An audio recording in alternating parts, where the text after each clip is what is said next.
The National Security Agency lead Colonel Edward Snowden would be willing to enter talks with Attorney General Eric Holder to negotiate his return to the U.S., his legal advisor said on Sunday, but not without a guarantee of amnesty. Jessalyn Radack said she was glad Holder indicated last week he would talk to lawyers for Snowden to negotiate his return from Russia, but said that he would need better protection. It's a little disheartening that Holder seemed to take clemency and amnesty off the table, which are two of the negotiating points, said Radack, who was interviewed via satellite from Moscow by NBC's Meet the Press.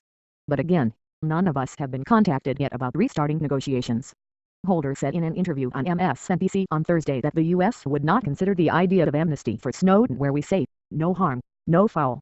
Radack, the director of national security and human rights at the Government Accountability Project, the whistleblowers organization, said Snowden, who leaked thousands of documents to media outlets including The Guardian, has already suffered because his U.S. passport has been revoked. He has been punished quite a bit already, and while we are glad to dialogue and negotiate, he is not going to come back and face an espionage prosecution, she said.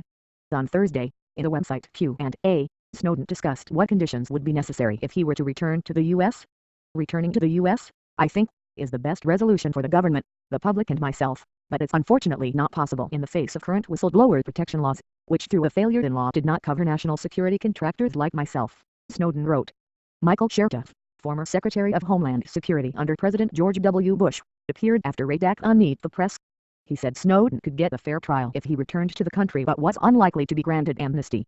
If he decides he wants to tell the U.S. government everything he stole, he may be able to bargain for some kind of reduced sentence, Chertoff said, adding that Snowden was potentially facing a life sentence, or 25 to 30 years in jail. Chertoff added that the government has done deals in the past with spies, comparing Snowden to Robert Hanssen, the former FBI agent who spied for Soviet and Russian intelligence services from 1979 to 2001. Radack said allegations that Snowden was a spy were unsubstantiated and the result of a smear campaign by the government.